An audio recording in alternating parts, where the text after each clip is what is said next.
အားလုံးမင်္ဂလာပါတော့ A1 ကနေပြန်လည်ကြိုဆိုပါရစေကျွန်တော်တို့အခု Photoshop မှာပေါ့နော်ဒီ2020အထက် version တွေမှာကျွန်တော်တို့ Epoch ဆိုတဲ့ဟာလေးတစ်ခုပါလာတယ်ဆိုတော့အဲ့လေးရောသုံးပြကြလာပေါ့နော်ကျွန်တော်ဒီမှာပြပေးမယ်ကျွန်တော်ကတော့အဲ့ဒါကိုတွင်ကြကြီးသုံးတယ်ပေါ့နော်အဲ့တော့ကျွန်တော်တို့ဒီမှာ Photoshop version မြင့်နေမှာကျွန်တော်တို့ဒီ file နဲ့က new ကိုသွားလိုက်မယ်ပြီးတော့စာရွက်တွေပါတောင်းတဲ့အခါကျလို့ရှိရင်ကျွန်တော်တို့ဒီနားလေးမှာပေါ့နော်ဒီနားလေးမှာချက်ကြည့်ပါ Epoch ဆိုတဲ့ဟာလေးရှိပါတယ်ပေါ့နော်ဆိုတော့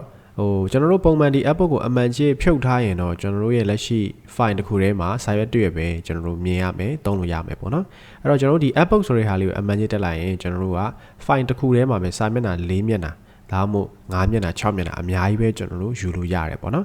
်ကျွန်တော်တို့ရဲ့ဒီ page မှာကျွန်တော်တို့ဒီ visual social media design တွေတင်ဖို့အတွက်ဆိုရင်ကျွန်တော်ဒီ Epoch ဆိုတဲ့ဟာလေးအမှန်ကြီးတက်ပြီးတော့ design လေးမျိုးကိုကျွန်တော်တို့တစ်ခါတည်း define ထဲမှာပဲကျွန်တော်တို့ size လေးကိုယူပြီးတော့ကျွန်တော်တို့တစ်ခါတည်း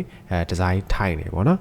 ်ဒီ graphic designer အများစုကတော့သုံးကြလိမ့်မယ်အဲ့တော့ပုံမှန် printing သမား printing ပိုင်းကလူတွေရောသုံးပြကြလာပေါ့နော် domain design တို့ဘာတို့ကလူတွေရောဆိုတော့မသုံးပြသေးရင်ဒါလေးကိုစမ်းပြီးသုံးကြည့်ပါအရန်ကောင်းတယ်ပေါ့နော်အဲ့တော့ကျွန်တော်ဒီမှာပြပေးမယ်အဲ့တော့ဒီမှာကျွန်တော် inches ထားလိုက်မယ်ပေါ့နော် unit ကိုပြီးတော့ကျွန်တော်9လက်မပတ်လေ size လေးယူလိုက်မယ်အဲ့တော့ပုံမှန်ကျွန်တော်တို့ဒီ Epoch ကိုအမှန်ကြီးဖြုတ်ပြီးတော့ဒီတိုင်းပဲကျွန်တော်တို့ယူလိုက်တဲ့အခါကျလို့ရှိရင်ကျွန်တော်တို့ရဲ့လက်ရှိ file ထဲမှာ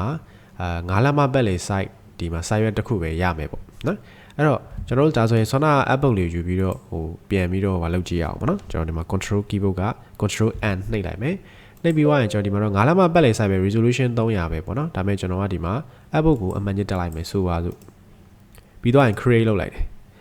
ဒါဆိုရင်ဒီမှာလဲတစ် file နဲ့ပဲဒါပေမဲ့ကျွန်တော်တို့ဒီအပေါ်နားလေးမှာ Epoch ဆိုတဲ့စာသားလေးတွေ့ရပါလိမ့်မယ်ဒီပေါ်နားလေးမှာပေါ့နော်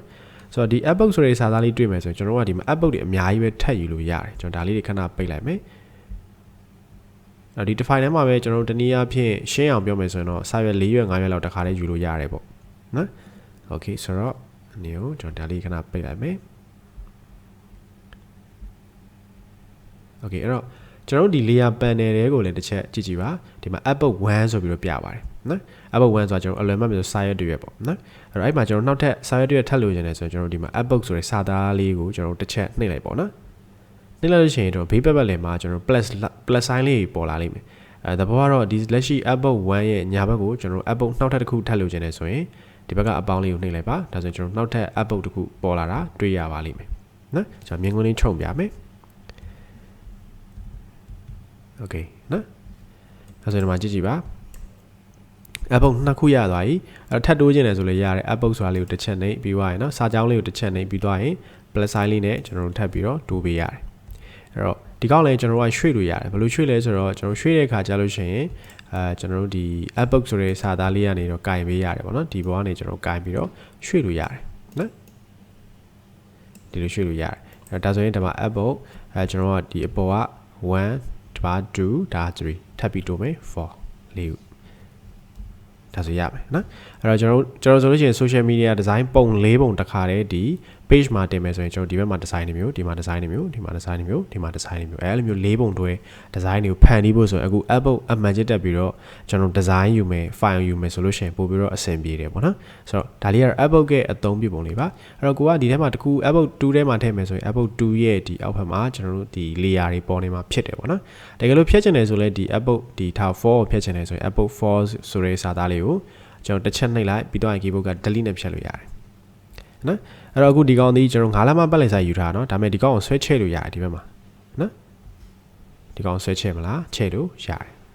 ်ကျွန်တော်တို့ဒီ Facebook မှာဆိုလို့ရှိရင်ဒါ visual design လေးဆိုရင်ကျွန်တော်တို့3ပုံတင်တာsorry 4ပုံတင်တာရှိတယ်တချို့5ပုံတင်တာရှိတယ်နိအဲ့တော့ကျွန်တော်ဒီအခုဒီကောင်ဆိုလို့ရှိရင်ဒါကျွန်တော်တို့အပေါ်ကပုံကြီး2ပုံsorry အပေါ်ကဒီပုံပုံမှန်ဆိုဒီကောင်ကအပေါ်ကဖြစ်ကြမှာပေါ့နော်ဒီကောင်ဆိုရင်အပေါ်ကပုံအကြီးတစ်ပုံအောက်ကပုံအသေးနှစ်ပုံဒီလို design တွေလည်းကျွန်တော်တို့မြင်မှုလိမ့်မယ် Facebook မှာလေဒီကြော်ညာတင်တန်းကြော်ညာတွေဆိုလည်းဒီလိုမျိုး size လေးသုံးကြရတယ်ပေါ့ဆိုတော့အဲ့လိုမျိုးအတွက်ဒီ Epoch လေးကတော်တော်လေးအသုံးတည့်ပါတယ်ပေါ့နော်ဆိုတော့ကိုယ်အနေနဲ့အဲ့လိုမျိုး social media design တွေဆွဲတဲ့အခါမှာဒီ Epoch လေးမသုံးရသေးစမ်းသုံးကြည့်ပါတခုတော့ရှိတယ်ကိုယ်ဆက်က CPU နည်းနည်းလေးနှိပ်နေတဲ့ခါကျရင်ဒီ Epoch တွေကိုသုံးပြီးတော့ design ထည့်တဲ့အခါမှာ file ကလေ size ကနည်းနည်းကြီးလာလိမ့်မယ်ကြီးလာရင်နည်းနည်းသုံးရတဲ့အခါမှာဒီ file မှာပေါ့နော်ဒီလက်ရှိ Epoch အများကြီးယူထားတဲ့ file မှာနည်းနည်းလေးတာမျိုးတွေဖြစ်တယ်ပေါ့နော်ဆိုတော့အဲ့လေးတော့တစ်ချက်သတိထားရပါမယ်ဒါဆိုအဆင်ပြေမယ်လို့ထင်တယ်ပေါ့နော်ဆိုတော့ဒါလေးကိုစမ်းပြီးတော့သုံးကြည့်ပါပေါ့နော်အရင်သုံးတယ်ပါတယ်